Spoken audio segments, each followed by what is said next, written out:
तो नमस्कार दोस्तों, सभी का स्वागत है विजय पथ पर। अभी मैं श्रीनगर में हूं और श्रीनगर से कुछ दूर जहां पर पौड़ी में आशुतोष नेगी की गिरफ्तारी हुई है। आज ठीक आप ये देखेगा, मैं कैमरामैन को कहूंगा जरा दिखाएं। आज तमाम लोग भू कानून से लेकर अंकिता भंडारी को न्याय दिलाने से लेकर और आशुतोष नेगी की जो गिरफ्तारी हुई है उसको लेकर आज यहाँ पर धरना प्रदर्शन कर रहे हैं और यहाँ से अभी रैली निकलेगी। उससे पहले हमारे साथ प्रदीप जोशी जी हैं। प्रदीप जोशी जी वो शख्स हैं, कुछ साल पहले हमने एक वीडियो प्रदीप जोशी जी के साथ की थी जहाँ पे इनकी जो बहन है ममता बहुगुणा, उसका आज तक कोई पता नहीं चल पाया। प्रदीप भाई, क्या कुछ हुआ उस मामले का? हमने देखा कि एक अंकिता बहन थी हमारी, उसको तो अभी तक जो इंसाफ मिलना चाहिए था वो इंसाफ की लड़ाई लगातार जारी है। एक हमारी दूसरी बहन ममता बहुगुणा, क्या कुछ रहा था उस समय? हमने आपकी कवरेज की थी, CBCID की जांच हुई थी। पहले तो मैं आप सभी मीडिया साथियों का बहुत बहुत धन्यवाद करना चाहूँगा, क्योंकि आप ही के लोगों के कारण ये अंकिता भंडारी का मामला ये भी उजागर हुआ था। हमारा ममता बहुगुणा श्रीनगर गढ़वाल निवासी, इसका मामला भी लोगों के सामने आया था।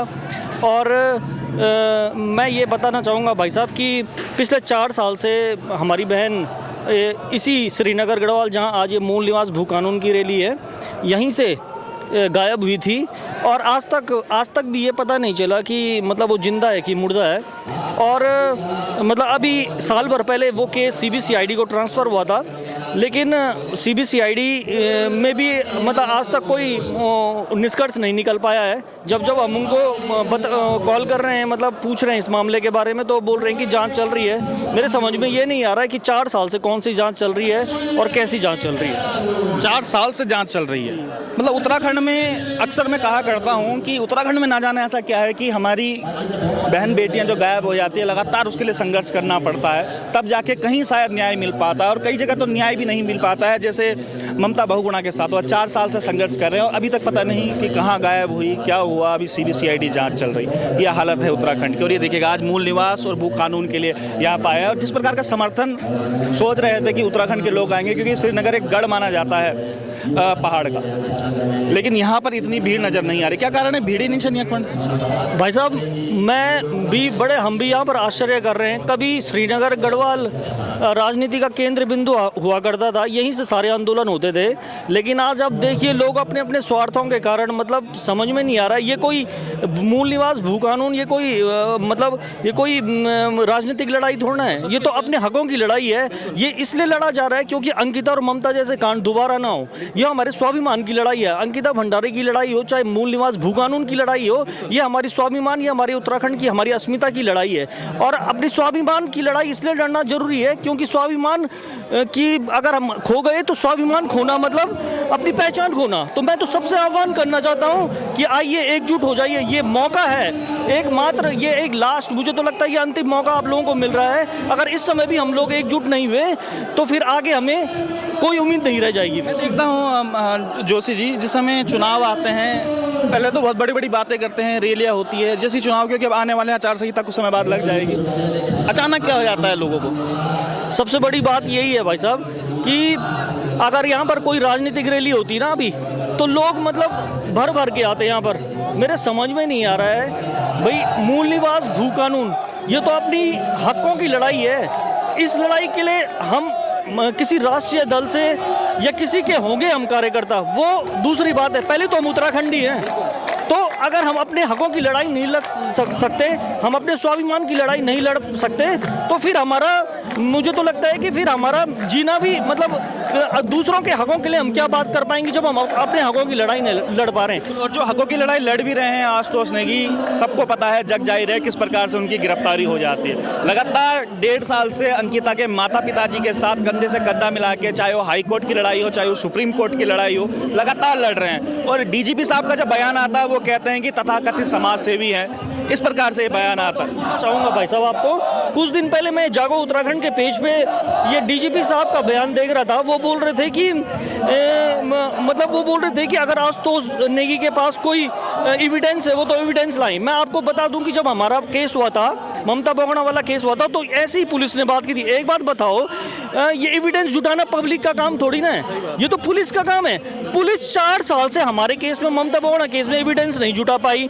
1.5 साल से ये अंकिता भंडारी वाला केस एविडेंस नहीं जुटा पाई, और हमारे डीजीपी साहब बोल रहे हैं कि अगर तुम्हारे पास कोई, पब्लिक के पास कोई एविडेंस है तो वो एविडेंस हमारे पास ले। अरे यार, क्या मतलब, क्या मजाक बना रखा है आप लोगों ने, ये मतलब हद ही हो गई है। भाजपा के जो नेता हैं उन पर डायरेक्ट सीधा आरोप लगाया था कि भाजपा के नेता इसमें सम्मिलित हैं, और सीधी बात जो अभी जोशी जी ने करी कि एविडेंस लेके आओ, तो एविडेंस तो ढूंढना पुलिस का काम है। तो चलिए कुछ और लोगों से भी हम लोग बात करते हैं, क्योंकि तमाम यूकेडी से लेकर और तमाम और लोग भी यहाँ पर अभी आए हुए हैं। यूकेडी सत्ता में आए ना आए, लेकिन जो यहाँ के मूल मुद्दे हैं उनको लेकर हमेशा सड़कों पर दिखाई देती है। जुयाल जी हमारे साथ है, यूकेडी के नेता। जुयाल जी, आज अंकिता से लेकर और जो भू कानून की लड़ाई लड़ रहे हैं, और तमाम जहां भी हैं यूकेडी हमेशा नजर आई जाती है, क्या कुछ लग रहा है? अभी श्रीनगर में मैं देख रहा हूं कि बाहर के लोग मुझे ज़्यादा नजर आ रहे हैं, लेकिन श्रीनगर के जो खुद के लोग हैं वो यहाँ पर नहीं आए। देखिए, आजकल जो है लोग कहीं ना कहीं से निजी स्वार्थों से जुड़ गए। दुर्भाग्य है कि मूल निवास जिसको लेकर के हमारे एक पहचान थी, जिसको लेकर हमने राज्य की लड़ाई लड़ी, और राज्य की अवधारणा में ये दो मुद्दे जो आज 23 साल बाद जो जागर, वो राज्य की अवधारणा में मूल बिंदु थे, मूल निवास और भू कानून।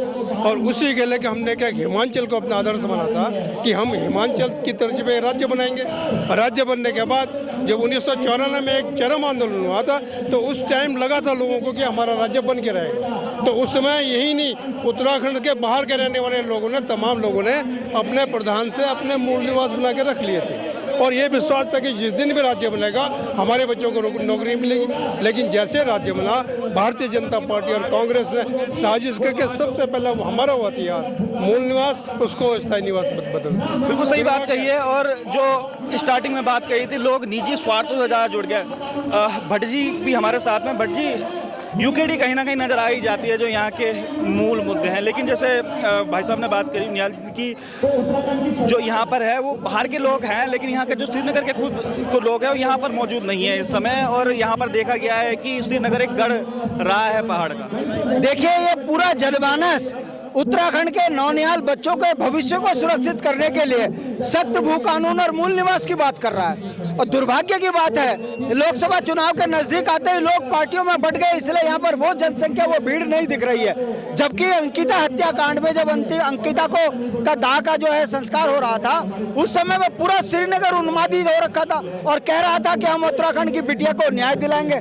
आज उसकी माँ यहाँ धरना दे रही है और लोग नदारत हैं। इससे पता चलता है कि हम मानसिक गुलाम हो चुके हैं राष्ट्रीय पार्टियों का, जिसके कारण उत्तराखंड की जनता ये तय नहीं कर पा रही है कि हम अपने बच्चों का भविष्य बचाएं कि इन राष्ट्रीय पार्टियों के बेईमानों को सत्ता में बैठाएं। ये उसी का परिणाम है कि एक तरफ पूरा राज्य आंदोलन में कूदा हुआ है और राजघरानों के बेटे उछल कूद करके पार्टियां बदल रहे हैं। मैं बात मनीष खंडूड़ी की कर रहा हूं। वो श्रीनगर को शर्मसार करते हुए कल एक बयान देते हैं कि भारतीय जनता पार्टी अच्छी पार्टी है। अगर अच्छी है तो अपने पिता से कहे कि पेंशन छोड़ दे। भारतीय जनता पार्टी पेंशन खत्म कर रही है, नौकरियां खत्म कर रही है, अग्निवीर की समर्थक है। अगर भारतीय जनता पार्टी की इन नीतियों से अगर आप खुश हैं तो आपके पिता को पेंशन छोड़ देनी चाहिए। अगर पिता पेंशन ले रहा है तो ये भारतीय जनता पार्टी का दोहरा चरित्र है और खंडूड़ी परिवारवाद के कारण अपने बच्चों को यहाँ से सांसद बनाने का प्रयास कर रहे हैं। ऐसा नहीं होगा। जनता समझ गई है कि ये परिवारवाद के तहत भाजपा में गए हैं और अगर उन्होंने आज इस रैली का विरोध किया है तो भुवन चंद खंडूड़ी से लेकर उनका बेटा राजनीतिक बेईमानी कर रहा है। अभी मैंने प्रदीप जोशी जी का इंटरव्यू लिया था। उनकी बहन जो ममता बहुगुणा है 4 साल से गायब है, उसका कोई पता नहीं। सीबीसीआईडी की जांच चल रही है। जब वो कहते हैं कि मैं फ़ोन करता हूं तो कहते हैं कि अभी जांच चली रही है 4 सालों से। और दूसरी तरफ हमने देखा है कि आशुतोष नेगी जो लगातार 1.5 साल से उनके माता पिता जी के साथ सुप्रीम कोर्ट से लेकर हाई कोर्ट उनके कंधे से कंधे मिलाकर जो है उनके साथ थे, लेकिन अचानक से उनकी गिरफ्तारी हो जाती है। और डीजीपी का बयान आता है कि कुछ समाज इस प्रकार के लोग तथा कथित समाज सेवी का उन्होंने एक डीजीपी होते हुए इस प्रकार के शब्दों का यूज़ किया। क्या कुछ कहना चाहेंगे इन सब को लेकर कि क्या यही कारण है कि आज इंसाफ नहीं मिल पा रहा है अंकिता बहन जैसों को, ममता बहुगुणा जैसों को? अरे अंकिता की तो बात छोड़िए, जिसका उदाहरण आपने दिया, उनके परिवार के 2 व्यक्ति मुख्यमंत्री है, उनके परिवार का एक कैबिनेट मंत्री वर्तमान में है। इतने ताकतवर और अपने ही परिवार की बिटिया को 4 साल से न्याय नहीं दिला पाए, ये कितने राजनीतिक बेईमान है, इससे ज्यादा बताने की जरूरत नहीं है। रही बात आशुतोष नेगी, अंकिता के हत्यारों को फांसी दो और जो वीआईपी है उसके ऊपर कार्रवाई करो, यही तो कह रहा है। और उसके ऊपर झूठा मुकदमा लगाकर जेल डाल दिया और डीजीपी को आगे आना पड़ रहा। अरे भाई डीजीपी तुझे नेतागिरी करनी है तो नौकरी छोड़ आ जा सड़क पे, मगर डीजीपी को आगे कर कर धामी इतना कमजोर नेता साबित हुआ है कि वो उत्तराखंड की आवाज को कुचलने का प्रयास कर रहा है। उसके कारण आज पूरे उत्तराखंड में उन्माद मचा हुआ है इस बात को लेकर कि आखिर ये सरकार है किसकी। राज्य हमारा, सरकार हमारी, मगर यहाँ पर मजे और फल फूल वो रोक रहे हैं जो बाहर के हैं। हम यहाँ मूल निवास की बात कर रहे हैं तो धामी जी उस पर बोलने को तैयार नहीं है। हम सख्त भू कानून की बात कर रहे हैं तो धामी जी उस पर चुपचाप चुप्पी साधे हुए हैं, जबकि मूल निवास और भू कानून ये राज्य का मसला है और केंद्र ने मूल निवास 1950 संविधान में प्रावधान किया है। दोनों अगर हमारे छीने गए हैं तो उससे हमारे यहाँ जो दुष्परिणाम बना, अरे हम 64 लाख लोगों का राज्य था, आज पहाड़ में 48 लाख रह गए और राज्य की जनसंख्या 1,35 लाख होगी। कौन लोग आए उत्तराखंड में? वो लोग जो कहा करते थे राज्य बन गया तो पहाड़ी भूखे मरेंगे, आज वो यहाँ हमारी छाती पे बैठा दिया गया इन राष्ट्रीय पार्टियों के द्वारा। अगर हमने राष्ट्र के नाम पर दोनों राष्ट्रीय पार्टियों को सत्ता दी है तो इसका ये हमारी कमजोरी ना समझा जाए। अगर जनसंख्या विस्फोट कराया है तो इन्हें खदेड़ के जो है आशा रोड़ी से बाहर फेंकने का काम भी यूकेडी करेगी, हम ये कहते हैं। और ये धरती पुत्रों का देखिए जमवाड़ा यहाँ लगा है और ये एक ही बात कह रहे हैं कि उत्तराखंडियत को अगर बचाना है तो यहाँ सख्त भू कानून और मूल निवास की जरूरत है और पूरा उत्तराखंड इस पे समर्थन दे रहा है। तो जो डीजीपी का बयान आया है, क्या लगता है कि सत्तारूढ़ जो लोग हैं, जो नेता हैं, उनके इशारों पर एक प्रकार से काम हो रहा है, जो खुद ही अपने आप बोल रहे हैं कि भैया ये तो जो तथाकथित समाज सेवी है? देखिए आपको भी समझना चाहिए, वो बेचारा भीख में मांगी हुई कुर्सी है, प्रभारी बना हुआ है, पद पे नहीं है। और जिस तरह की वो भाषा बोल रहे हैं उससे साफ पता चलता है कि वो डीजीपी कम और मुख्यमंत्री के चमचों की भाषा ज्यादा बोल रहे हैं। मैं ये बात इसलिए कह रहा हूं कि डीजीपी को शोभा नहीं देता। अगर 1.5 साल पहले वो मुकदमा दर्ज हुआ था और पटवारी ने उसे खारिज कर दिया था तो 1.5 साल बाद ये क्यों उठाया गया और क्यों उस धरने को कुचलने का प्रयास किया जा रहा है? डीजीपी इस पे बोलने को तैयार नहीं है। आखिर धामी सरकार पुलिस के दम पर उत्तराखंड की आवाज को कितना दबाएगी? जितना दबाओगे उतना उत्तराखंड का आंदोलन तेज होगा। शायद ये डीजीपी अशोक कुमार को ये पता नहीं है, ये राज्य आंदोलन से बना है, 42 शहादतें देकर ये राज्य लिया गया है और अगर कुचलोगे तो बचोगे आप भी नहीं, कार्रवाई आप पे भी एक समय पर जरूर होगी। कुछ लोग बोले ना बोले लेकिन उत्तराखंड में कुछ ऐसे युवा हैं जो लगातार इस मांग को उठा रहे हैं, जो यहाँ के मूल मुद्दे हैं उनको लेकर जो है वो लड़ाई लड़ी जा रही है। मोहित डिमरी हमारे साथ में। मोहित डिमरी ने लगातार जो मूल निवास और भू कानून के लिए अलग अलग जगह रैलियां करी और देहरादून और हल्द्वानी की रैली तो आपको याद ही होगी, जहाँ एक जो है जनसैलाब उमड़ पड़ा था, लेकिन श्रीनगर में वो चीज़ें मोहित भाई नजर नहीं आ रही। क्या कुछ कारण है? देखिए इसके पीछे जो मुख्य कारण है, आज भाजपा ने एक कार्यक्रम रखा है यहाँ पे, महिलाओं के लिए कीर्तन मंडली का एक प्रोग्राम रखा गया है, वहाँ महिलाओं को इन्वॉल्व किया गया है। युवाओं के लिए भी अलग अलग कार्यक्रम भाजपा ने रखे हैं। तो अभी लोग इस बात को नहीं समझ पा रहे हैं कि आखिर भाजपा ऐसा क्यों कर रही है। जिस दिन मूल निवास की रैली हो रही है उसी दिन उनके कार्यक्रम लग रहे हैं। कहीं ना कहीं इस डर है भाजपा को इस बात से डर है कहीं लोग इस मुद्दे को लेकर इस रैली में शामिल ना हो, इसलिए वो भीड़ को बांटना चाहती है। और हम यहाँ पे देख रहे हैं श्रीनगर में, हमने यहाँ पे बहुत मेहनत की, हम दिन रात लगे रहे यहाँ पे और हमें कुछ लोगों ने बताया कि हमें फ़ोन आ रहे हैं कि इस रैली में बिल्कुल नहीं जाना है। कोई कह रहा है कांग्रेस की रैली है, कोई कह रहा है चुनाव से पहले ही रैली क्यों हो रही है। इस तरह से माहौल बनाया गया है कि इसको पॉलिटिकल तो लगातार हो रही है, जबकि हम लोग पिछले 6 महीने से लगातार रैलियाँ कर रही हैं, लोगों को इसमें जोड़ रहे हैं, लेकिन जनता के बीच भ्रामक जानकारी दी गई कि इस रैली में आपको शामिल नहीं होना क्योंकि ये कांग्रेस द्वारा आयोजित की गई है, चुनाव नजदीक है तो कांग्रेस इसमें अपना फायदा ले। जबकि ऐसा कुछ भी नहीं है। इसमें हमने भाजपा को भी कहा आप भी आइए, कांग्रेस भी आइए, और भी हमारे यूकेडी है और भी दल है, सबको हमने आमंत्रित किया। हम जनता को आमंत्रित कर रहे हैं, ये हम सब की लड़ाई है। अच्छा, कुछ ये भी कह रहे थे कि कुछ लोगों को फोन भी किया जा रहा है कि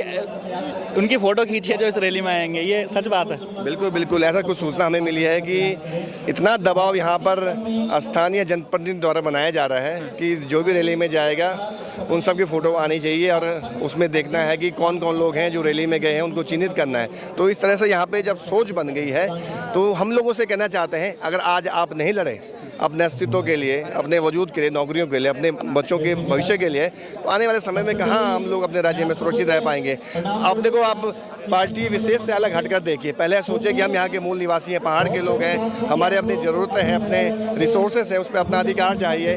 हमारी लड़ाई किसी सरकार से नहीं है, न किसी पार्टियों से। हम तो अपने हक की बात कर रहे हैं, अपने हक के लिए हम चाह रहे हैं कि लोग सड़कों पर आए। लेकिन जिस तरह से वाकई में अगर ऐसा हो रहा है कि इस प्रकार से फ़ोन करके बोला जा रहा है उन लोगों को चिन्हित किया जाए जो मूल निवास और भू कानून की रैली में आएंगे तो हमें सोचना होगा कि हम वाकई में लोकतंत्र में रह रहे हैं। चिन्हित करके आखिर क्या कुछ साबित करना चाहता है, क्या करेंगे उन लोगों का जो मूल निवास और भू कानून के, क्या लग रहा है आपको, क्यों ये डराया जा रहा है? अगर जो चिन्हित कर भी लेंगे तो क्या करेंगे उन लोगों का?